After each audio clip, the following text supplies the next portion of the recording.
Fala pessoal, Edu Megali aqui e bem-vindos a mais um Rock and Roll Podcast. E antes de eu apresentar o convidado de hoje, não se esqueça de primeiro se inscrever no canal, curtir o conteúdo, compartilhar e o mais importante, interagir nos comentários, deixando sugestões, críticas, com limite, lógico, mas aí participando com a gente desses conteúdos que estão vindo para a gente continuar trazendo mais conteúdos iguais a esse.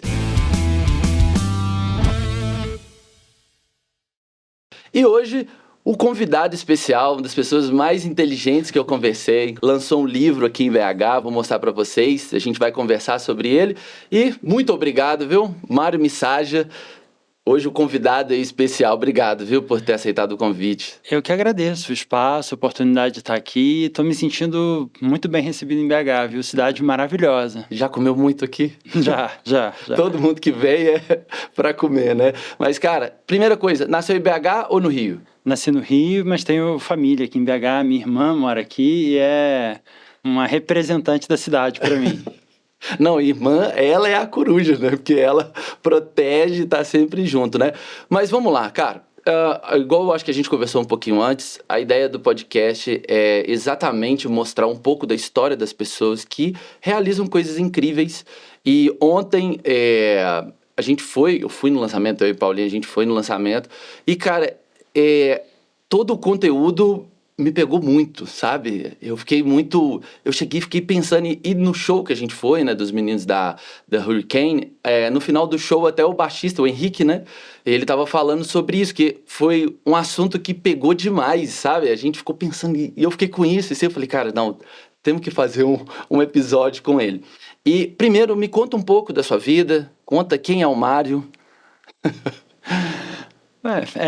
Assim, o lançamento ontem foi muito gostoso porque foi uma conversa. Uhum. E na medida em que eu ia falando e observando as pessoas, eu ia me soltando e entendendo que foi algo especial para mim, né? Pela recepção que eu tive, pelas perguntas que as pessoas fizeram depois. Eu acho que isso tem a ver com o fato de que o assunto é um assunto de todos nós. Uhum. Apesar de ter sido um livro feito no Rio, né? O trabalho é um tema central, porque ele media a relação entre o homem e a natureza. E, nesse sentido, a maneira como a gente se organiza para produzir e construir o mundo determina muito de quem nós somos. Sim. Então, você pediu para eu falar de quem eu sou, talvez seja esse o melhor caminho para eu seguir, Sim. né? Eu sou professor, né? Acho que foi essa a minha profissão desde sempre, né? Tive atuação no ensino médio durante uns 8 anos, na rede estadual, sempre trabalhei em rede Sofreu pública. muito, então, né? Mas foi uma experiência maravilhosa. Acho que fez de mim quem eu sou. Uhum. Fez de mim quem eu sou. Eu fui professor a maior parte do tempo, fui diretor de uma escola por um pequeno período, de 1 ano e meio, mais ou menos. Depois, estou na carreira do magistério superior, né? Dentro de um lugar muito peculiar, que é o Instituto Nacional de Educação de Surdos, mas uma graduação em pedagogia, que também é um curso muito voltado para educação, né? Formação de professores, pedagogia. Então, essas experiências foram muito marcantes para mim. Eu acho que eu sempre fui envolvido com educação. Uhum. E a minha formação acadêmica, né, foi de ciências sociais e ciência política. Isso. Aí você já entrou nas ciências sociais na graduação, depois foi o mestrado e o doutorado em ciências políticas. Ciência política, E o que fez você ter... Porque assim, tem um momento onde a gente pode escolher 2 caminhos. Às vezes é porque você deixa a vida levar, vou fazer isso aqui. E tem aquele momento que você fala, não, eu quero isso, eu vou fazer disso a minha vida. Você teve esse momento? Tive. Eu acho que eu nunca tive outra opção, na verdade, e eu tive muita sorte de ter encontrado o curso de Ciências Sociais, que é um curso com uma formação muito generalista e que hoje não... Como é que eu vou dizer? As áreas tendem a se fragmentar porque o especialista ele tem um trunfo na mão, né? Porque a literatura de qualquer área é muito vasta, então se você se especializa numa única área, imagina alguém que toca bateria, baixo, guitarra, né? Se ele tiver um instrumento que ele pratique diariamente, ele certamente vai ser melhor nele. Mas a minha formação foi generalista e eu acho isso, assim, eu amo. Realmente eu dei muita sorte. Eu sempre tive questões ligadas à discussão do trabalho, da política e da vida social, né? Sempre me angustiou, sempre foi uma questão que teve comigo e que eu procurava caminhos de dar procurava qualquer espaço que desse caminho para eu poder seguir, entende? E quando eu encontrei um curso que era 4 cadeiras de sociologia, 4 de antropologia, 4 de política, Nossa. 3 de economia, 2 de história, 3 de história, 2 de filosofia, eu falei, nossa, é esse conjunto que eu quero. E eu me joguei. E assim, a universidade foi uma experiência muito boa para mim. Sim, a gente estava até falando um pouco isso, esse universo, né? Acho que quando você tá ali, você não quer sair, né? Eu tenho vários amigos que a gente fala assim, pô, você mora dentro da universidade, o cara tá lá tem quase 20 anos. Aí você fala, cara, você não quer sair. Mas tem algo, assim, que eu tava lendo sobre você em si, relacionado à questão da surdez. Que eu acho que desde o começo você meio que já... Assim, eu trabalho no Instituto Nacional de Educação de Surdos, né? Que é um órgão muito particular, muito singular. Ele existe desde a época do Império, como um colégio, mas ele sempre teve uma vocação nacional, sempre produziu e distribuiu conhecimentos para o país todo. E esse foi um assunto que teve ao meu redor, porque tiveram pessoas da minha família que trabalharam nessa mesma instituição. Ah, que legal. E como eu estava fazendo graduação de Ciências Sociais, e essas pessoas tinham todas formação em educação, eu ouvia as conversas em casa e eu me metia, porque eu tinha um instrumental conceitual que eles não tinham, porque eles estavam lidando com os desafios ali. Aquele momento foi um momento muito forte, porque final dos anos 90, início dos anos 2000, a surdez era vista de alguma forma ainda como uma deficiência. Ela estava começando a se construir uma ideia das pessoas surdas, né, dos surdos como uma minoria linguística, por causa da língua de sinais, e a apropriação do conceito de cultura, que é um conceito da antropologia, que foi apropriado no debate sobre educação de surdos. E para conversar com elas, apesar de eu ser um jovem, eu tinha leituras que eles não tinham, porque eles estavam na educação. Então, quando eles iam discutir sobre cultura, eu tinha que falar, porque eu tinha acabado de fazer antropologia 1 e 2, 3, sociologia. Então, ali, de repente, eu me vi com as ferramentas na mão para participar desse debate. E me joguei, participei, mas, ao mesmo tempo, tinha outras questões que eu precisava resolver, que eu fui buscar no meu mestrado, doutorado, que foram trabalhos, para mim, acredito que eu tenha contribuído menos nesses trabalhos do que na minha graduação, com a discussão, né? Mas foi muito importante para minha formação, foi onde eu adquiri uma visão de mundo, né? A gente estava falando que a universidade é muito importante. Na verdade, ela coloca à sua disposição pessoas que foram pagas para te orientar em estudar assuntos. E para quem quer aprender alguma coisa, não pode ter nada melhor do que uma biblioteca. Sim. E pessoas especialistas na área prontas para te fazer indicações, para discutir com você. Sim. Cada aula é um encontro para conversar sobre um texto escolhido por uma pessoa que estudou 10 anos, passou num concurso dificílimo para estar ali para fazer a bibliografia. E aí você se encontra com outras 30 pessoas naquele dia para discutir o texto que você leu. Então, assim, essa foi a minha experiência, né? Sim. Não, e é muito engraçado isso, porque eu acho que esse... É o que eu falo, quando você está com várias pessoas, né? E você está discutindo sobre um determinado tema, seja ele qual for. Assim, fazendo uma correlação com a música, a gente estava falando ontem sobre o improviso, de você juntar com as pessoas para pegar um tema, improvisar, você juntar com as pessoas, às vezes, para conhecer outros tipos de banda e não só enxergar a música como algo, olhar, ouvindo aquilo e aquilo é muito ruim ou aquilo é muito bom. Não, você entender que existe um estilo específico para cada Acho que coisa, o mesmo efeito acontece com uma cena musical. Claro que exatamente. é completamente diferente, mas é igual ao mesmo tempo. Porque o contato social, eu acho que ele é muito importante. E você comentou uma coisa sobre a questão da inclusão, e foi algo que, assim, quando a gente vai vivendo, né, que é pagar as contas, a gente não para pensar em certos pontos que quando era lá, sei lá, pega anos 90, aí você pega 2000, e você vê como foi modificando essa questão da inclusão, né? Hoje você tem shows, tem até cenas muito engraçadas que acabam virando meme, da moça no show do chiclete com banana fazendo, né? E você vê todo esse, tipo, hoje, por exemplo, você fazer certos tipos de espetáculo, você tem que ter uma pessoa, né? Um intérprete que fala, né? E como foi você assistir isso tudo, né? Desde o começo do seu trabalho até hoje, assim? Eu convivo com intérpretes, né? Porque eu dou aula parte em língua de sinais, parte com intérpretes, e tem intérpretes que trabalharam no Rock in Rio, que são meus colegas do Sério? instituto. É muito particular, assim, é um trabalho muito interessante que elas fazem, né, elas ou eles, né, tem intérpretes homens e mulheres, mas é uma experiência que está em consolidação, que está em construção, e a própria língua de sinais, apesar de ser uma língua plenamente reconhecida, né, com todos os acessos, ela ainda está se descobrindo, porque imagina uma língua que não tem modalidade de escrita. Ela é uma língua oral, como tantas outras línguas, né, na história da humanidade foram línguas orais, mas dentro do espaço universitário isso coloca um desafio, Sim. porque todos os textos têm língua portuguesa, porque o teu registro da aula é língua portuguesa, mas a tua comunicação é em sinais. Então Não tinha tem nunca uma comparado. dimensão muito complexa aí colocada, né, no campo da educação de surdos, e isso da adaptação, né, ou da acessibilidade, tem seus limites e suas possibilidades. É muito importante como forma de fazer participar, mas ao mesmo tempo a língua de sinais tem suas construções e suas formas próprias. E um exemplo que quem tiver curiosidade de conhecer, eu acho que é muito impactante, são os slams de poesia em língua de sinais, que são assim chocantes. Eu nunca tive Chocantes. ideia que existia isso, cara. Isso Porque legal. você imagina a língua de sinais, ela é colocada com o corpo, né? Você Sim. sinaliza. Então, você imagina a utilização do corpo para expressão poética.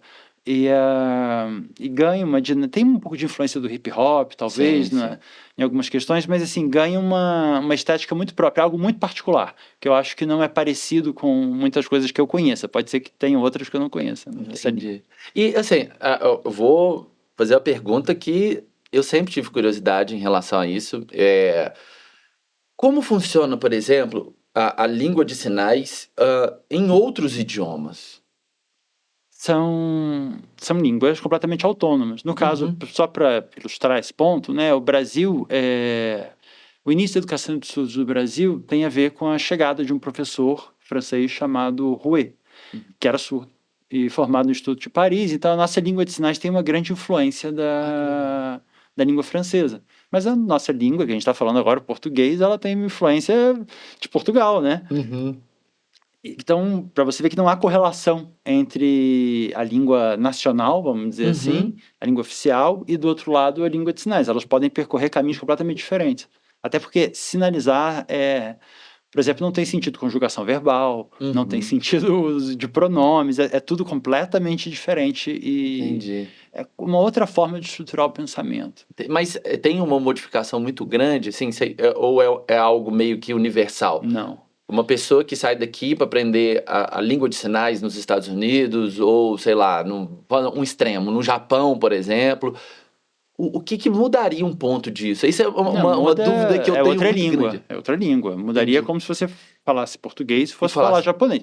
Mas Certos ainda aspectos assim, dá para aproveitar. a ideia que você teve é uma ideia que foi muito importante no debate da educação de surdos no século XIX, porque se tinha a ideia de ser uma língua natural, a língua dos sinais. Mas era um momento que não havia a compreensão da existência de uma língua de sinais. O que estava discutindo era o uso de sinais para ensino da língua nacional, seja da França, seja do Brasil, dos Estados Unidos, ou a comunicação de sinais como gestos. Então, eles usavam outras categorias. Eles não falavam em língua nesse momento de sinais, mas sim em sinais metódicos, né? Que seriam sinais construídos para facilitar a comunicação e a educação de surdos. Então, é importante, talvez já puxando para um tema mais político, né? A gente entender que a gente está muito embebecido de uma ideia de uma língua, um povo, um território, né? E essa é uma ideia muito limitada, né? Qual é a língua? Você pergunta para alunos surdos e ouvintes de uma sala, né, de graduação, você pergunta para eles qual é a língua do Brasil, eles respondem em língua de sinais, português, que é esse sinal. Você está falando em sinais, não está? Entendeu? Ou as línguas indígenas. Então, na verdade, a realidade é muito mais plurilingüe do que a gente tem. Mas a gente tem uma representação muito monolingüe.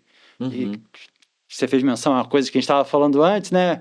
O Brasil, esse Brasil que a gente vive é um Brasil dos anos 30 do século XX Sim. para cá. E é um país que consolidou essa Sim, questão. eu acho legal você explicar isso, porque você estava explicando exatamente essa que muita gente acha sobre o Brasil, ele é muito novo, ele é mais novo Mais do novo. que a gente acha E não ainda. só É uma nós. criança, né? E não só nós, outros países também. Mas o Brasil recebeu, sei lá, 2 milhões de italianos, numa época que a população do Brasil não tinha nem 100 milhões de pessoas.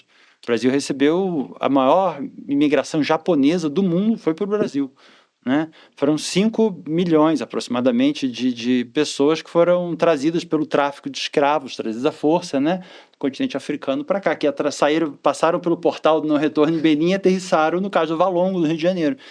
Então, o que não falta aqui é entrada de língua diferente, Uhum. entendeu? É, A língua de sinais é mais uma no meio desse grande caldo de línguas. As línguas indígenas são riquíssimas, porque são muitas. são muitas. E elas não são todas do mesmo tronco. São troncos linguísticos diferentes. Eu não sou linguista, não sou dessa área, mas são línguas com estruturas, com construções. Tanto que você tem línguas de sinais indígenas, por exemplo. Que é uma coisa... Não tinha ideia, cara. Não tinha- Então, o Brasil é um país muito diverso, e não Uhum. só o Brasil, né? É comum essa situação, mas a gente vive sobre a hegemonia de uma construção nacional dos anos 30, que foi muito pesada, e tão pesada que a gente não questiona, né? Sim. A gente não tem noção do peso da existência dela, porque a gente está dentro dela de uma forma muito total, Uhum. né? Tanto que a gente se reconhece como um país monolíngue, Sim. ainda que, na prática, sejamos um país plurilíngue, né? Uhum. Nossa. É. Tipo, quando você pensa nisso, quando você falou isso no lançamento, eu fiquei pensando, eu falei, cara, é tipo assim, são coisas que a gente hoje, eu acho que isso a gente pode chegar nesse conceito, assim, que todo mundo tá vivendo como parecendo uma viseira mesmo, é trabalho, trabalho, trabalho, entende? E chega a esse ponto de você não começar a pensar em certas coisas que são muito importantes, assim, que... Tem um texto que eu gosto muito, chamado Crise na Educação, da Hannah Arendt, que é um texto dos anos 50, que ela está discutindo a educação nos Estados Unidos, mas de alguma forma é um texto que coloca para a gente a ideia de que a história é uma construção presente. Uhum. Então, que é necessário o trabalho de geração para geração de compartilhar uma representação do passado, uma representação que não há evidência prática, né? Uhum. Todos nós sabemos que o Brasil foi colônia de Portugal. A gente fala isso com uma concretude e uma firmeza, né? A gente quase viu, sem ter visto, obviamente, Uhum. mas nenhum de nós viu. Então, isso é a transmissão, esse é o papel da história, de fazer uma Então. conexão entre todos nós na forma de uma representação do nosso passado. Sim. Não só a história, né? Nossa cultura como um todo, né? A música, as referências que você conhece, que eu conheço, enfim. Tudo isso une e estabelece os termos de um diálogo comum entre nós. Então, a educação, no caso do texto, ela está questionando os limites do mundo moderno os limites da experiência educacional no mundo moderno, né, de construção desse processo de comunicação. No caso do Brasil, a gente vive uma experiência, em especial, muito influenciada, né, pelo que começou nos anos 30, de uma construção de um passado unitário, né, de um passado monolíngue, de um passado onde houveram grupos, e esses grupos estão no passado, porque eles se misturaram e agora somos todos uma coisa só. Né? Isso foi muito importante e vem sendo desconstruído há algum tempo, pelo reconhecimento de diferenças, a valorização de legados específicos. Né? Por exemplo, havia quase que, quando você vai ao Espírito Santo ou a estados que têm uma imigração mais marcada, as pessoas têm um certo culto a uma descendência e você está começando a ver em alguns lugares, começando, que eu digo em termos históricos, tá? Dos anos 70, 80 para cá, né? Não anteontem. Essa construção com a cultura negra também, né? Que a gente chama de cultura afro-brasileira, porque não dá para você também ligar a lugares específicos no continente africano, porque o próprio processo de tráfico representou uma grande mistura disso tudo. E há uma afirmação de identidades, né, de diferenças que chegou no campo da surdez, né? Por isso também a língua de sinais, representada como uma diferença linguística. Então, é um cenário de mudança. E você vê que, por exemplo, hoje a gente tem sempre, acho que dos últimos anos para cá, sempre tem essa discussão sobre educação, né? Tem que isso é melhor, isso é pior. Como que você está enxergando isso, assim? Eu acho que o Brasil teve projetos brilhantes e a gente talvez não tenha noção do que foi a experiência dos CIEPs no Rio de Janeiro, sabe? Você imagina que o governador do estado construiu uma fábrica de escolas pré-moldadas e instalou 500 escolas de tempo integral nesse município, onde a criança tinha aula de música, de esporte, atendimento médico e dentário, fazia 3 refeições, ela chegava, era recebida com um café da manhã, ela almoçava e ela jantava às 6 da tarde antes de ir para casa. Isso É o cenário perfeito. Só que isso foi feito há menos de 30 anos atrás, entende? Eu era muito jovem, mas eu trabalhei num prédio desse, entende? Você anda pelas ruas do Rio e existem. Por que isso não vai para frente? É o que a gente estava falando, o passado ele é uma construção presente. Então você escolhe o que leva e escolhe o que deixa. E muito do drama que a gente vive hoje estava colocado lá. Né? Durante esse governo do Brizola, isso eu falo não pela minha experiência histórica, porque eu peguei ecos disso, mas não vivi, né? Era associado ao crime, era tratado como bandido, dizer que protegia os bandidos, que impedia que se subisse morro para prender, e por isso tinha violência. Então, um pânico moral, uma tentativa de associar o crime totalmente... E é uma coisa que aconteceu, mais ou menos, qual ano isso? Isso foi... Foram 2 governos, a gente teria que ver a data exata, mas... correr de eu falar besteira, mas acredito que foi o final dos 80 e início dos 90. Então, aí você vê que a gente ainda... ecos disso ainda estão muito presentes, né? Porque esse governo... E muitos apagados, muitos apagados. Então, assim, foi bacana a chance de recuperar essa história, porque a gente pensa que o Brasil é um fracasso educacional. O Brasil não é um fracasso educacional. O Brasil produziu experiências incríveis, incríveis mesmo, como você fazer uma fábrica de escolas. Agora, o Brasil desmontou essas experiências. Falta, é como se fosse um plano sem a interferência política, né? Talvez haja um plano político para ser como é. Mas porque você não desmonta essa história sem um plano. Entendi. Como é que você pega uma criança que está tendo um pai que tem o seu filho recebendo educação em tempo integral, com 3 refeições e de espelho amanhã não tem mais? Né? Para você tirar isso de alguém, você tem que ter um discurso, você tem que dizer alguma coisa. E você disse, a gente não tem mais dinheiro, a gente está endividado, a gente está falido, a gente não tem, olha, não vai dar para todo mundo. E o seu filho é quem vai ficar sem. Entende? Agora a gente precisa repensar para onde está indo o resto, porque... Sim, exatamente. Trabalho, que é o tema do livro e o tema talvez da minha vida, de certa forma, né? Já que você pediu para falar desse assunto, em termos de trabalho, nós somos 220 milhões de pessoas. 220 milhões de pessoas é um caminhão de trabalho. A gente construiu aquela que foi a maior hidrelétrica do mundo. Itaipu, né? Em algum momento, ou a segunda maior, enfim, uma das maiores. Construiu a ponte Rio-Niterói, a gente atravessou uma estrada por dentro da Amazônia, criamos 2 de norte a sul do país. Então, assim, a gente, em menos de 30 anos, tirou um país que era 80% rural e 20% urbano e transformamos em 80% urbano e 20% rural. Industrializamos o país. Então, assim, sabe, o Brasil tem capacidade de fazer. Sim. Eu acho que assim, o que eu pensava era fazer um plano sem interferência. Vai funcionar assim até tal data, ninguém vai interferir nisso, o dinheiro vem daqui, é o mundo perfeito. Mas não, e acho que o plano é a interferência. Né? O desmonte desse plano, do caso do CIEPs, foi priorizar ou levar esse recurso para outro lugar. Né? Foi o trabalho. Ninguém. Não sei se eu vou dar uma volta muito grande. Não, tá tranquilo. Mas quem já teve a experiência de botar-se uma cerca de pé em 100 metros de extensão, né, sabe que cercar uma fazenda de milhões de hectares, como as que existem, não é um trabalho numa escala humana. Né? Se você precisa de dias para botar uma cerca de pé sozinho, como é que você cerca uma fazenda dessa? Como é que alguém, então, se a gente assume que as pessoas são donas daquilo que elas fazem com o trabalho delas, que a propriedade delas é fruto do trabalho delas, que trabalho foi esse que essa pessoa fez que botou de pé uma fazenda, uma fábrica? A complexidade de uma fábrica de automóveis. Você tem que fabricar cada peça daquelas, as horas de engenharia que tem dentro de um celular. São incalculáveis. Então, como é que alguém pode lucrar com aquilo e não todos aqueles que botaram trabalho? Então, a gente precisa escolher o que fazer com isso. Entendi. Quando você diz que não há ser feito e que não haja interferência, a organização de um sistema de ensino deveria ser a nossa interferência. Entendi. Entende? O que nós desejamos, que mundo a gente quer, isso que a gente precisa colocar em curso. Entendi. sem esse plano, assim, de querer, né? Tipo, atrapalhar. Porque parece que cada governo entra, aí um fala, não, isso é o melhor, não, isso é o melhor. E acaba que você vai, aí você, como se você estivesse subindo 10 degraus, aí você volta pro primeiro, aí você vai voltar, aí são degraus maiores, e aí, tipo, tudo fica, né? Mas, cara, antes da gente entrar no livro, eu fiquei sabendo que você tocava, cara. Não, foi uma. Eu tive uma breve experiência com a música, assim, mas que foi muito importante para Mas mim. por que você largou?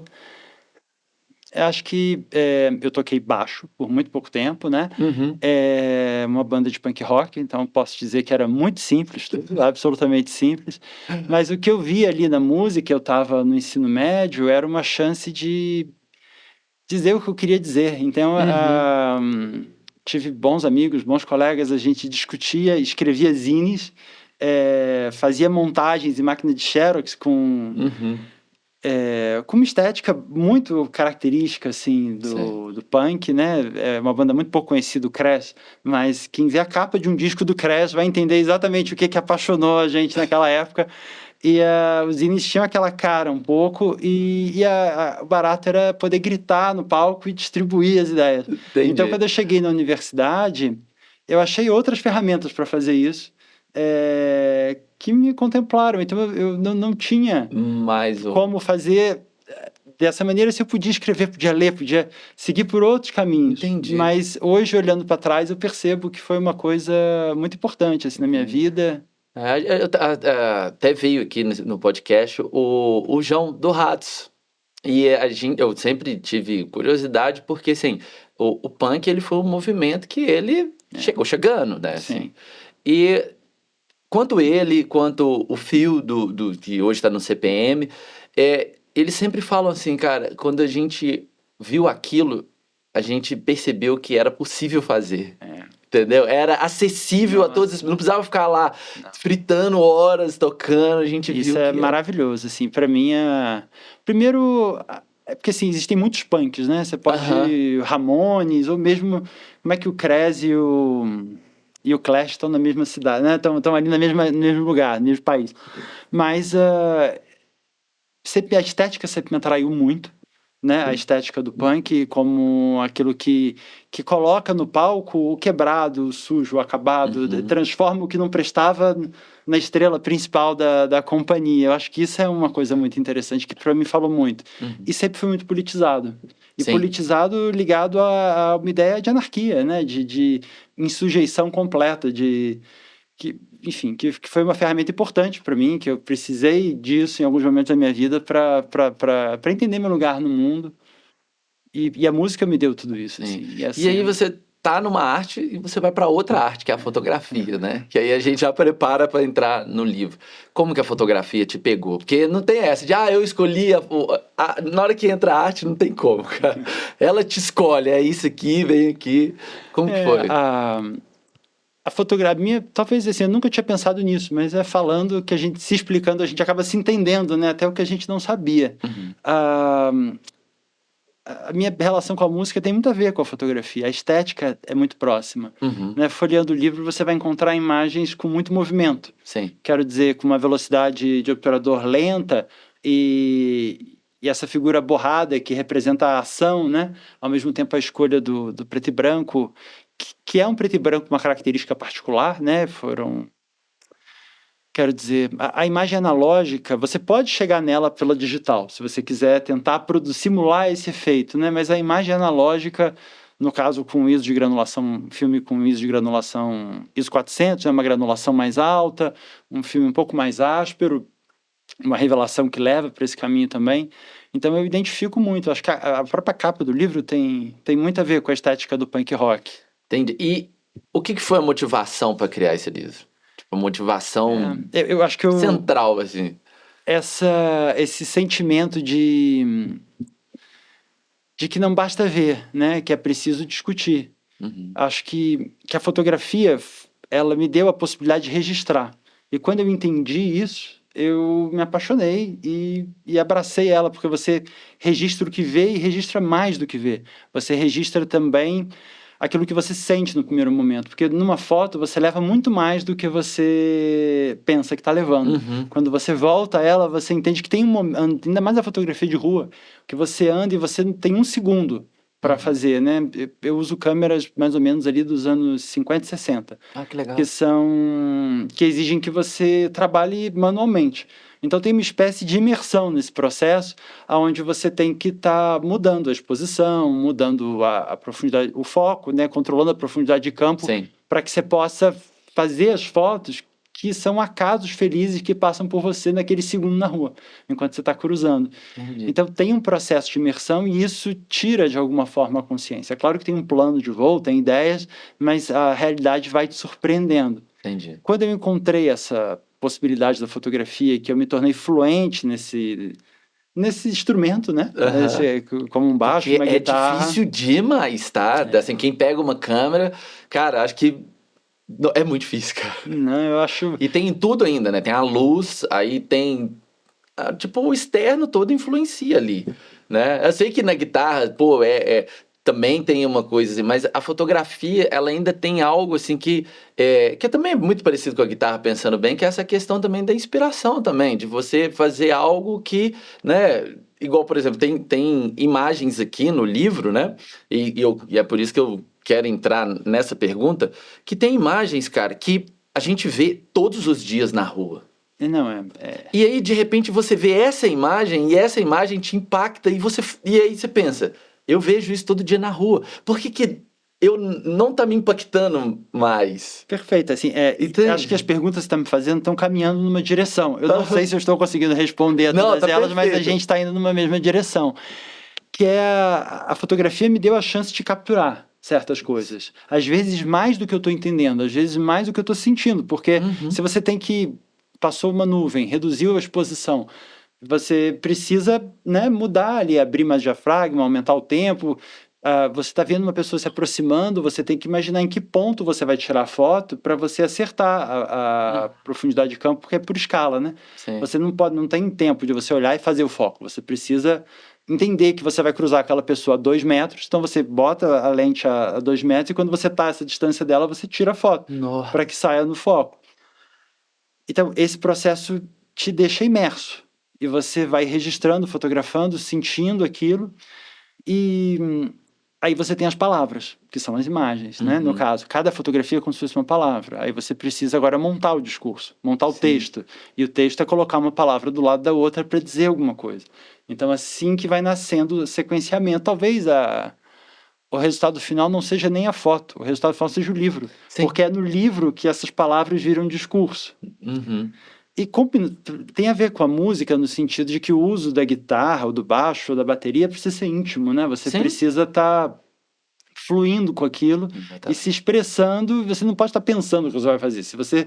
Claro que você tem algum grau de consciência, mas Sim. você precisa sumir em algum momento para que Mas você possa... aí que entra, assim, quando você decidiu, porque eu gosto de saber, igual eu te falei desde o começo, é o estalo que você fala, velho, esse é um trabalho que eu quero fazer, porque eu acho que é igual, eu tava conversando com o Léo ontem, né, do Weekends, e eu tava perguntando pra ele, e aí, cara, qual foi o momento que vocês falaram, a gente tem que gravar um álbum?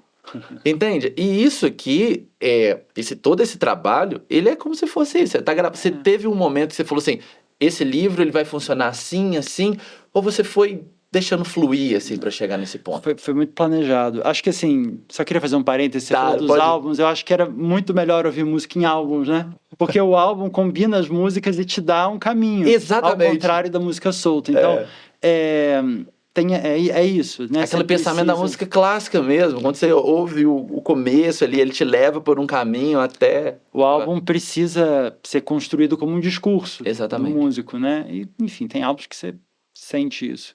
Mas, no caso desse projeto, eu tinha uma visão, tinha um projeto. Eu escrevi um projeto mesmo. Que mais ou menos umas 15, 20 páginas, dizendo assim, o que eu ia fazer, quais eram as referências, o que eu pensava. Até para conseguir autorização de imagens em alguns lugares, eu precisei seguir esse caminho, ainda que não tenha dado certo. Eu, pelo menos, tentei no primeiro momento. Mas a realidade foi me surpreendendo. O livro tem uma pequena parte em preto no meio, que Sim. nasceu primeiro. Essa pequena parte era o que eu achava que eu ia ver. Tudo que estava em volta foi o que eu descobri depois, né? que legal. foi ampliando. Eu queria discutir o trabalho e eu enxergava o centro do Rio de Janeiro, a central do Brasil, que é um lugar muito famoso, né, que tem uma história muito Sim. Tem importante. até o filme O é no mesmo filme, no mesmo lugar. lugar. Ele teve alguma influência em você, assim? O filme? O filme em Não, si. mas o filme em si não. Mas o filme não tá lá à toa. E é o Aham. mesmo motivo que talvez tenha levado o filme, talvez me leva, porque o filme conta a história é, Não, de mas uma. assim, eu falo mais pela questão do lugar em si. Porque às vezes a gente vê um Então, filme que não tem nada a ver com o tema, não, mas você mas fala, o esse filme lugar. tem a ver com essa coisa da central do Brasil ligar o Brasil. O filme é uma pessoa que escreve cartas, né? Uhum. E uma família, se eu não salvo engano, que tenha migrado do Nordeste, passa pelo central. Ali era uma estação, na época do Império, de onde saíam, o Rio era a capital do Império, e os trens saíam para as províncias. Uhum. Então, essa estação, que era a Estação Pedro II, é demolida nos anos 30 e é construído o atual prédio, na época do Vargas, né? Que Sim. é esse atual projeto de Brasil que a gente, de Aham. alguma forma, ainda não é mais crítico hoje, mas que eu acho que ele ainda está em pé, né? Sim.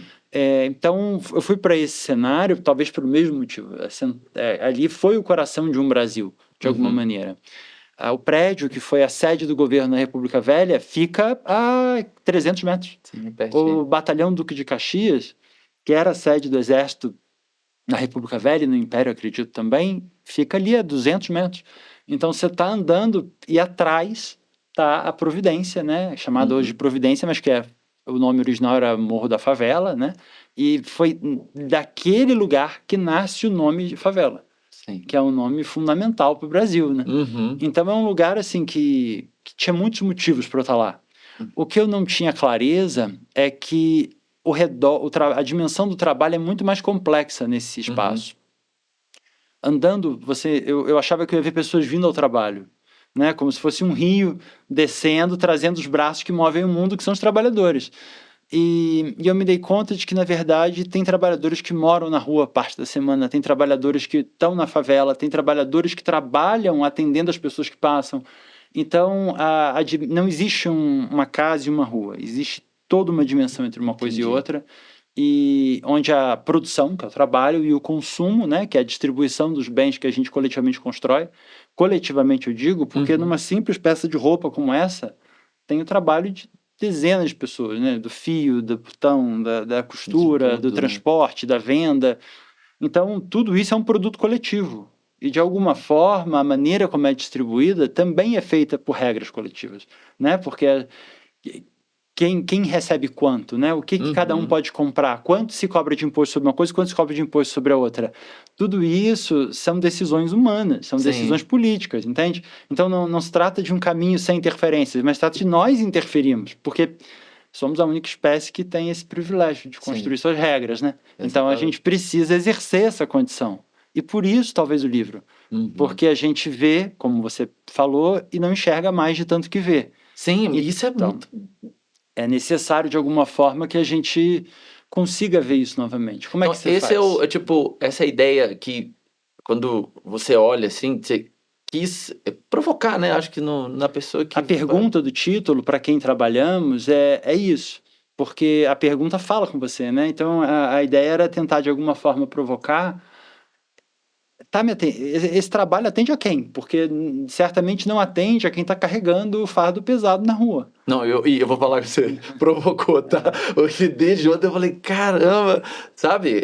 É o tema e, tipo, o que mais impacta é porque quando você já entra no livro já com essa provocação e você começa a ver essas imagens e você também tem que se abrir para isso, né? Você tem que falar, pô, essa é uma imagem que incomoda muito. Tem duas imagens que me pegam muito nessa, foi de uma mãe com um nenenzinho sentado e uma outra, acho que deve ser uma irmã mais velha, com o nenenzinho do lado também, duas crianças, eu acho, Vamos que ver estão essa sentados. segunda. Essa primeira é uma imagem que muita gente pega e é uma imagem muito interessante para discutir o mundo atual. Uhum.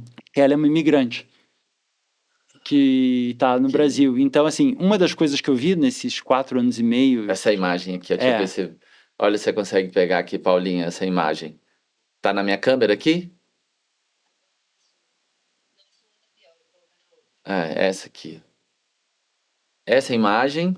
essa pessoa, ela é uma imigrante e a gente tem cada vez mais um fluxo de imigrantes para o Rio E nesses anos eu vi isso mudando de lugar. Então, a rua, eu não vou lembrar o nome exato da rua, mas é uma rua que cruza 7 de setembro, que eles ficavam concentrados, trabalhando, vendendo produtos.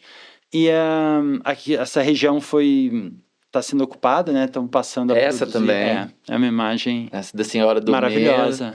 E essa aqui. Das crianças esperando o ônibus. Sim. Aquela senhora dormindo, eu tenho muito carinho por aquela foto. Porque... Deixa eu ver se dá para mostrar aqui. Tá aqui. Assim, o que a gente faz como país, a maneira como a gente se organiza, não pode considerar admissível que uma pessoa não possa se aposentar, né, gente? É um absurdo, é um absurdo completo. Cara, isso me Você pega não demais. vale só pelo que consegue produzir. Você vale como ser humano. Então a gente precisa lidar com o fato de que todos nós envelhecemos e todos nós precisamos ter acesso à saúde, à casa. Né, cara? Então, se a gente produz soja para o mundo inteiro, né? O Brasil é o maior ou o segundo maior produtor de soja do mundo. A gente consegue se organizar a esse ponto, né? A gente não só planta soja, a gente cria as sementes com a Embrapa para produzir soja onde não era possível. A civilização, a sociedade que faz isso, não pode ter um plano razoável para a aposentadoria, para o sistema público de saúde, é porque a gente não está fazendo essas perguntas, né? Não é essa a finalidade. Então... Por isso que o livro tem que ser uma provocação, entende? Sim. Porque você precisa revelar a falta de sentido que é valer só enquanto força de trabalho. Sim. Né? O trabalho não pode ser externo. O trabalho tem que ser, de alguma forma, reflexo de um pacto, de um acordo, de uma construção coletiva. Não, incomoda muito, cara. Assim, eu falo muito com o Paulo quando a gente sai, e muitas das vezes, às vezes você tá num lugar, porque assim, pô, a gente trabalha pra caramba, e às vezes você tem uma grana, pô, eu quero almoçar ou comer num lugar legal, e aí uma pessoa que tá passando por necessidade vem pedir. Cara, eu me sinto mal de estar sentado naquele lugar que eu falo, eu queria estar ajudando. Eu acho que, tipo, eu acho que a pessoa chegar ao ponto dela, assim, não conseguir a grana para fazer essas coisas, e ela ter que pedir, cara, eu fico, é a mesma coisa que eu comentei com você, quando eu tô num lugar e tem uma empregada doméstica e ela me serve, cara, para mim um choque. É muito bizarro, mas sabe? A gente é muito acostumado com isso. Sim. A gente tem muito claro, tem um grupo de pessoas que não pode entrar em certos lugares. Né? A gente, por exemplo, para entrar numa loja, para entrar... Você contou até do metrô, né? Uma experiência que eu vi no trem, na verdade. Conta pro pessoal, que é muito legal essa. Uma pessoa que recolhia materiais reciclados, se arrumando para comprar o bilhete dele do metrô, e você viu o esforço dele de se arrumar. O que tinha ali naquele esforço era medo de que não vendessem a passagem para ele, né? Por ele... Vão pensar que eu sou um morador de rua, sabe? Ele estava... Mas, quer dizer, vão pensar que eu sou um morador de rua. O que isso quer dizer? Quer dizer que tem dois tipos de pessoas que podem usar o transporte público e as que não podem. E ele tinha dinheiro para pagar ali. Então, não é essa a questão. Você até comentou dessa separação, você até dá um nome para isso, né? Não, acho que a ideia de apartheid é uma ideia que a gente precisa recuperar de alguma forma, né? Porque não há da cidade onde eu venho, no Rio, isso é muito forte, é muito gritante. Você tem muros em certos lugares da cidade que deixam bem claro, né? Aqui, eu posso estar... É porque eu conheço pouco o Rio, tá? Mas eu vi... É muito isso quando eu fui da última vez... que eu desci acho que é Galeão? Perfeito, Galeão. perfeito. Você pegou o exemplo emblemático. Exatamente. Aí eu peguei ele e fui na linha vermelha. Linha vermelha. E aí eu fiquei questionando o Uber, porque eu gosto tipo, cheguei no lugar, eu quero conhecer. Tanto que eu fiquei perto do Santos Dumont e eu tinha duas entrevistas lá, e aí eu fui andando sozinho, assim. E lá eu senti algumas coisas. Primeiro foi a ideia do medo. É um terror, assim, sabe? A todo momento, pô, eu chegava na porta na recepção do hotel, aí a pessoa, olha, calma, olha, toma cuidado, e eu falei, pô, peraí, eu vou me arriscar, sabe? Tava de dia, eu falei, cara, não tava com celular, com nada, pô, vou ali e é isso mesmo, tem que ir. E eu fiquei, assim, mas essa sensação. E a outra é que eu também tive isso muito na pandemia, um pouco antes da pandemia, porque eu fazia um trabalho social de dar alimento, pão mesmo, juntava eu e meu pai, e a gente ia distribuir alimento. E quando começou a pandemia ali, a gente não parou. Máscara, vamos lá, luva e tudo. E o crescimento família de rua, assim. E aí você vê esse contraste muito grande em tudo agora. Eu comecei a reparar muito depois disso. Então, assim, eu tive que fazer um trabalho social, ir lá, ver como que é. E muitas dessas pessoas, elas dormiam na rua porque elas tinham que esperar o transporte do outro dia para elas irem, entendeu? E os lugares que eram oficiais para elas ficarem eram lugares que tinham Você pessoas deu exemplos legais. ótimos. Essa coisa do ficar na rua porque Sim. não tem condição de voltar foi algo que eu vi que me impactou É. demais. E no Rio, assim, voltando, senão eu vou perdendo. No Rio foi muito isso. Toda a linha vermelha, ela foi. Morada. E aí eu perguntei qual o motivo disso. E de que lado do muro tá a polícia, né? Tá do lado de cá, do lado do asfalto, né? E as casas estão do outro lado. Se eles são o poder público, não é isso? A função é proteger a população, por que eles estão do lado onde não está a população? Né? Estão do lado de quem está passando, não do lado de quem mora, entende? Entendi. E eu estou falando isso, não é para dizer que o policial seja ruim ou que a polícia seja Porque muitos também passam dificuldade, né? Total, olha só, é um atrito violentíssimo. E quem está na ponta, seja o professor ou o policial, em graus diferentes, né, está vivendo esse atrito. Sim. Entende? Quem tem um problema irresolvível na mão. Sim, é meio que assim, é um Estado que lavou a mão e você resolve com ele e eu vou ficar aqui atrás. A função desse Estado é manter a ordem de um lado do muro. E do outro lado do muro, ele só vai se houver algo que perturbe a ordem deste lado de cá do muro. Entendi. Então, isso é um apartheid, isso é um mundo de duas regras. Não tem como existir cidadania nesse contexto. Essa é uma situação super difícil, né? Na verdade, complexa. E o que eu acho que está colocado ali é uma separação, né? Em um padrão de intervenção que não produz bons resultados para nenhum dos lados, né? É impossível um policial sair bem dessa situação. Sim. Porque basta ver, no caso do Rio, a quantidade de policiais que é morto em hora de folga, que, enfim, o número de mortes é absurdo. O salário muito baixo também, a questão do auxílio, né? Que você vê que ali é uma guerra urbana, né? E a cabeça de ninguém fica legal com isso. Agora, é necessário levar política pública para esse espaço, entende? Se você não ocupa o espaço, agora, se você vai só como força de repressão, não tem ocupação. Então tem que ter um projeto, mas um projeto que reconheça que todos nós somos cidadãos, né? Sim. Agora, eu acho que mais importante do que defender, eu sei, teria milhões de pessoas que você pode chamar aqui, que certamente vão fazer um trabalho melhor do que eu para abordar esses temas específicos.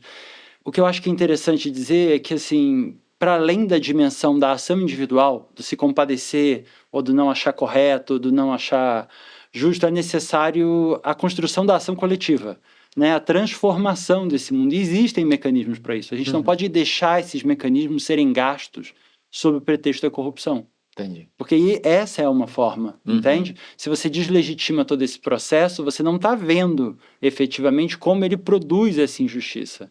Então, é preciso reconhecer que a maneira como a gente se organiza para produzir e distribuir o que faz favorece algumas pessoas. Entendi. Nós somos a 8ª, 9ª maior economia do mundo.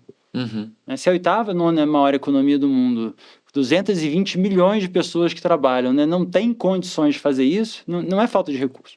É porque a gente está apostando num modelo que favorece alguns e não outros. Então, a gente precisa rever esse modelo. Esse modelo todo. E é maravilhoso, assim, você sentir, olhar para a pessoa, reconhecer nela alguém como você e por isso ir lá, se organizar com seu pai para levar comida. Isso tem que ser feito. Sim. Mas a gente precisa ocupar de novo os partidos políticos, as associações, o serviço público, né? Precisa que o servidor... E mudar a realidade dessas pessoas, né? Pela construção, pela mudança das regras de organização das escolas, entende? Então, assim, quem é servidor ou quem... de alguma forma é produtor de conteúdo, ou quem é músico, ou quem organiza alguma coisa, né, precisa, de alguma maneira, colocar em discussão, porque é discutindo que você produz a mudança da consciência. Exatamente. E mudar todo o ambiente, né, cara? Porque eu lembro quando eu ia dar aula, tipo, periferia, assim, foram poucas oportunidades, mas é uma outra realidade, cara. Eles vivem uma outra. E me fala uma coisa, sua imagem favorita do livro, qual que é? É difícil pedir para o pai escolher um filho, né? Entre todos eles. Eu gosto... Mas uma que um motivo especial te marcou mais, uma que, sei lá, você estava num dia, sabe, emocionalmente diferente e você escolheu. Qual que você escolheria? Eu acho que se eu fosse escolher uma foto para falar do projeto, teria que ser essa. Não gostaria de chamá-la de minha foto favorita, porque eu tenho muito carinho por outras tantas. Mas eu acho essa foto uma foto muito emblemática Olha na câmera para dele. a gente pensar o Brasil. Botar pra cá. Deixa eu trazer. Olha, se fica legal. Pegou? Essa foto. E essa foto, a do início, me pegou muito porque você falou sobre um homem sem rosto. E aí você falou do rosto na parede. Olha se tá aparecendo aqui. Tem um rosto na parede aqui. E, cara, eu fiquei tipo assim, caramba, tipo... Você percebeu isso na hora? Foi um plano? Foi... Como essa foto aconteceu? Eu passei por essa cena sem a pessoa, tanto que eu tenho 2 fotos dessa, né? Olhei e falei, nossa, isso tá muito bonito. A igreja, o rosto, né, grafitado, o lixo, a construção estética tava o que eu precisava, né? E aí eu botei a câmera e tirei a foto. Eu falei, nossa, seria perfeito se passasse mais alguém. E eu carreguei a câmera de novo, voltei ela pro rosto e eu senti a presença vindo. E eu disparei e deu certo de cair no lugar exato. Não, muito legal. Mas foi um pouco uma obra do acaso. Eu acho que isso fala um pouco sobre como se faz essas fotos, né? Você tem que quase estar sentindo. Você não pode... Tem um componente racional de olhar e identificar, de parar e esperar, mas você precisa... Como é que eu sabia que essa pessoa ia vir, sabe? Eu com a câmera no rosto, eu senti o vulto vindo e eu disparei na hora que eu achei que era correta. Pô, eu acho assim, ó, eu vou jogar um trabalho pra Ju. Quem não conhece a Ju, tô nessa câmera, né? A Ju é a irmã dele, que, na minha opinião, é a fotógrafa que é oficial pra mim. Ela tem que estar em todos os trabalhos que eu faço. E, cara, você tinha que fazer um documentário disso, sabe? Explicando cada foto, sabe? E aí a Ju, com toda certeza, ela vai pensar em algo assim, entendeu? Pra fazer, porque é muito show, cara. Muito legal você explicar isso, sabe? É como... Sabe uma hora que eu senti quando você tava falando algumas coisas? Quando eu tava fazendo aula de composição e... a pessoa vai explicando, sabe, como, né, um instrumento, quando entra a entrada de um instrumento, de outra melodia, aquela melodia espelhada, e aí você vai falando, sabe, Tem eu muito acho a ver. isso muito legal. Porque você tem um certo repertório de composição das imagens, pelas fotos que você vê e gosta. Um pouco como um músico que Sim, tem... exatamente. Então, acho que o trabalho do Cartier-Bresson ajudou muita gente. Eu sei que é um clichê falar uma pessoa tão famosa, tão reconhecida, mas que as pessoas tenham também o trabalho de conhecer cada livro, sabe? Não ver highlights, não é eu ouvir só o hit no Spotify, né? Ouve o disco, ouve o álbum. Entende o olha álbum, o né? álbum, por onde ele estava, em que época ele foi feito, que linguagem fotográfica é aquela. Me marcou muito. E eu acho que a Júlia não pode fazer esse documentário porque ela tem que ser uma personagem dele. Porque foi 1 ano de trabalho com ela e compondo esse discurso, né? Sequenciando, escolhendo as imagens, mudando muitas coisas que eu tinha clareza, eu deixei de ter nesse processo e a gente reassumiu outras ideias. Tem fotos legal. que eu amo que não estão aí. E foi importante elas não estarem, porque não dava... Não Imagina tem que seu discurso, né? Imagina que você goste muito de um determinado tipo de solo, mas não dá para você usar ele 2, 3 vezes. Você já usou algo assim, então não dá para você usar de novo. Então você precisa deixar coisas fora. Tem que ter imagens monótonas, que você precisa, de alguma forma, dar a passagem para que depois entre. Então, o início do livro é muito clara a ideia da pessoa isolada. São multidões de pessoas isoladas. Então, o homem preso à mercadoria, o trabalho dele não é a produção, o trabalho dele é tomar conta de algo que não vale e não serve. É segurar uma placa. Então, o que é essa pessoa? Essa pessoa está exausta do vazio. Do vazio de não fazer. Entendi. Entendeu? E vive aquilo ali tanto que aquilo se torna normal. Então, isso é uma lógica completamente diferente da lógica de um Instagram, por exemplo, onde você tem que... É uma seleção de coisas que te chocam, e quanto mais você prender, né, mais você precisa, para você dar essa ideia para o leitor, você precisa que ele passe por 2, 3, 4 imagens de pessoas sentadas, olhando para o nada, para ele sentir isso. A repetição de algumas ideias serve para deixar claro o que acontece muitas vezes, só que você também não pode gastar 6 fotos no livro repetindo o argumento. Então, sabe, se aparecer o mesmo elemento 2, 3 vezes, já para dar essa ideia da repetição. Enfim, às vezes a foto que está atrás da outra tem né, como um altar de São Jorge, e atrás Zé Pilintra, que no secretismo da Ubanda no Rio de Janeiro são figuras associadas. Então, a construção foi muito pensada e a Júlia foi parte fundamental da elaboração desse discurso. Brilhou, Júlia. Ó, tem um momento muito legal do podcast, que já virou característico, que eu quero saber, na sua vida, 2 momentos que foram marcantes. Um positivamente, um momento que você falou assim, cara, esse momento eu realizei meu sonho. E um momento que você fala assim, eu não queria que ninguém passasse por isso, ou visse isso. Esses 2 momentos. Começar pelo bom. Acho que eu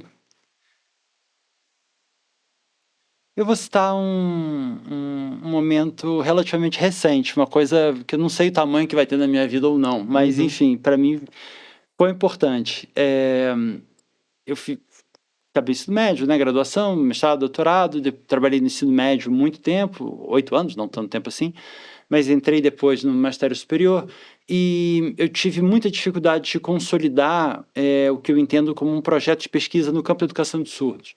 E recentemente eu acho que eu consegui, pelo encontro feliz com colegas de trabalho que formaram uma interlocução adequada.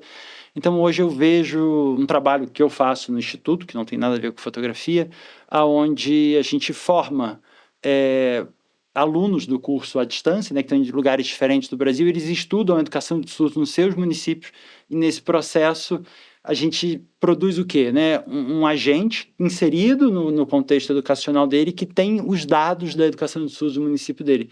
E aí a gente ajuda a levantar uma proposta para as condições objetivas daquele município o que fazer. Eu não sei, a gente já estudou 7 municípios, tem mais alguns em curso, não sei até onde a história vai, mas foi uma feliz novidade, né? E que para mim foi uma vitória grande. Acho que o momento difícil... Talvez 2020, a pandemia, o momento que eu escrevi o projeto que virou esse livro, e escrevi também um projeto de pesquisa que virou esse trabalho, foi um momento muito difícil da minha vida. E isso talvez seja uma coisa legal de dizer, que no ápice da adversidade, né, você pode cavar um caminho para fora desse buraco com o futuro, entendeu? Se você olhar para frente. Por que foi tão difícil? Porque eu estava preso em casa, o trabalho todo colocado à distância, aquilo não funcionava, era uma frustração muito grande, foi um impacto pesado na minha família, eu e minha esposa, a coisa da reclusão, né? Eu entendo que algumas pessoas levaram isso bem, outras nem tanto. Para mim pra gente, foi um momento muito difícil da nossa vida, em termos de saúde mental, de lidar com aquela vida daquele jeito. Eu não tinha mais como andar dentro de casa, sabe? Eu tava, assim, eu precisava sair de alguma maneira e tinha todos aqueles limites, então eu acho que o jeito que eu encontrei de sair foi escrevendo 2 projetos do que eu queria fazer. Um projeto foi esse livro e o outro projeto é essa pesquisa que está de pé. Então acho que talvez os 2 frutos bons que eu estou colhendo agora foi do momento de caos por causa da reclusão, né? Quando desfacelaram a minha rotina, eu não tinha mais o que fazer, começou a faltar motivo para acordar. Talvez seja esse o momento de escrever o que deve ser feito. Né? Eu parei, olhei em volta e pensei, tá, tudo bem. Se tem algo que eu possa contribuir, né? Eu estou preso aqui dentro, mas quando eu puder sair, o que eu tenho que fazer? Eu pensei, preciso de alguma forma de um projeto que me ajude a formar quadros para lidar com a educação de surdos nos municípios, né? E do outro lado, eu preciso de alguma maneira produzir um discurso que questione o lugar de trabalho na nossa sociedade. Eu escrevi esses 2 projetos. Não, legal demais. E por último, para finalizar, uma dica para quem está começando agora. Pô, eu quero entrar na universidade, eu quero, sei lá, fazer mestrado, fazer doutorado, e hoje você trabalhando com tantos projetos assim, o que você passa para quem está num momento de dificuldade, está em decisão? Qual que é a dica? Olha, Eu acho que a dica é ser verdadeiro com as suas paixões. Assim, é romântico falar isso, mas eu tive muito medo quando eu fiz graduação de não conseguir trabalho. Ao ponto de eu pensar em mudar para economia, que é uma área que eu tinha fiz algumas cadeiras de economia política, depois puxei outras como optativa, então era um assunto que me interessava. Eu falava, não, eu vou para economia para poder trabalhar, mas num dado momento eu falei, não, eu vou ficar onde eu tô. E quando eu olho os colegas que estudaram comigo, né, cada um encontrou um jeito. Uhum. Então, se você fizer o que você acredita, você vai ter paixão e vai conseguir encontrar esse caminho, né? A saída nem sempre é óbvia, mas é muito importante que você construa um caminho conectado com aquilo que te importa. Para mim foi assim. Uhum. É utópico, é romântico, mas acho que é ter objetivos e sonhos que me ajuda a sair da cama. Então eu, pelo menos para mim, preciso muito olhar para o futuro, reconhecer algo que eu acho importante e trabalhar nesse sentido. Eu imagino que isso aconteça com pessoas de áreas diferentes também, né? Acho que a gente tem um mundo para botar de pé. Assim, eu olho, sem querer voltar para o início, mas você falou como é difícil você comer e alguém te pedir dinheiro, né? É uma loucura uma pessoa viver, não sei se acontece aqui como no Rio, da pessoa botar o amendoim no retrovisor do carro. Acontece. E aí ele vai Bala e tudo. colocando e volta para vir buscando. Ele coloca um amendoim num carro de 500 mil reais. Assim, eu acho um absurdo que essa pessoa não agrida, não quebre o vidro do carro, entendeu? Não exploda o mundo, porque a contradição é muito gritante. Então, a gente tem uma tarefa enorme para dar conta, entendeu? Para uma igualdade. E eu né? acho que pelo menos para mim, é isso que me motiva. Então, assim, se a pessoa não sabe o que fazer, para que lado vai, olha para os seus talentos e olha para o que te indigna nesse mundo. Aquilo que te indigna, que te deixa mordido, é lá que você tem que estar, entendeu? É o que está faltando. Se o que está te faltando, está te incomodando, é a falta de uma música brasileira, então você tem que ser músico, entende? Você Sim, tem ir que lá e escolher fazer. uma briga para brigar. E acho que isso é muito punk rock, né? Faça você mesmo. Pois é. É como eu sempre falo com o Paulo, é um apartamento andando ali, ó. Um apartamento sobre rodas ali. Cara, mas só te agradecer, muito obrigado mesmo. E, ó, olha pra câmera, fala aí redes sociais, mexam, tudo. Eu acho que quem quiser conhecer o projeto do livro, né, na minha conta do Instagram, tem um material de divulgação. É uma conta do Instagram super simples, não sou uma pessoa que frequente muito esse espaço, mas Low profile. mas está lá, tem um vídeo de apresentação do livro em língua portuguesa e em língua de sinais. Eu vi você passa por lá. E qual que é o Instagram? É @Mário Missaja. A livraria Genipapo vai ter exemplares lá, então podem ir lá. E no Instagram você encontra também o link para comprar pelo Mercado Livre. Quem quiser ou pode entrar em contato diretamente comigo. E tem um esquema que você comentou da venda que eu não tinha entendido. A cada 2... Isso é muito importante falar. Sim. Esse não é um projeto com fins lucrativos. Então, a impressão de cada livro desse custa R$50. O que eu e a Júlia trabalhamos não tem nenhum tipo de remuneração, né? Nem nada do gênero. E foi 1 ano de trabalho da Júlia comigo na montagem, fora 4 anos de trabalho coletando as fotos. Então, eu vendo o livro a R$75. Então, cada 2 livros que são vendidos, 1 livro é doado para quem vende livro na rua. Inclusive, eu sei que tem um livreiro incrível na rua na Savassi. Eu já vou procurar para deixar um com ele. No Rio, eu conheci pessoas maravilhosas, assim. Legal demais. Ele tem história. Acho que a galera fez até vaquinha para dar um ônibus para ele. Então, esses livros são doados e ele vende pelo preço que ele quiser. Então, tem na Genipapo, né? Você pode encontrar um livreiro na rua que esteja com um livro na mão vendendo, compre dele pelo preço que ele te pedir. Se quiser comprar diretamente comigo, pode usar o meu Instagram. Recomendo também que veja o Instagram da minha irmã. Sim. Ju Missaja. Pode falar, Ju, que não tem problema. @Ju Missaja, né? Que entrando em contato com ela ou comigo, a gente tem exemplares. Vou deixar também na descrição. E aí E deixar o link R$75, também. que é o preço padrão. No Mercado Livre, nas livrarias, é um preço mais alto, porque as livrarias e o Mercado Livre, enfim, tem seus custos, né? Mas comprando 1 livro ou 2, você está ajudando, na verdade, a gente a levar esses livros. É muito legal que um trabalho feito na rua volte para a rua. Volte para a rua. Então, mesmo quem não pode pagar R$75, pode comprar dessas pessoas, entendeu? Sim. Por R$20, por R$10, pelo que elas venderem. É isso. Muito obrigado mais Obrigado uma pela vez. oportunidade de vir contar essa história. Não, e sempre quando for lançar outra coisa, você tá convidado. E aí, lógico, da próxima vez eu vou trazer alguém mais inteligente para estar junto comigo aqui, né? Porque pra gente apertar ele um pouco também. Mas é isso, pessoal. Muito obrigado. Não esqueça aí de curtir, compartilhar, interagir nos comentários, mandar sugestão. Vai no Instagram do Mário lá, manda mensagem para ele. Sem loucura, pelo amor de Deus, não vem com essa de viés político, nada. Abre a cabeça e vamos nessa, tá bom? Muito obrigado e é isso.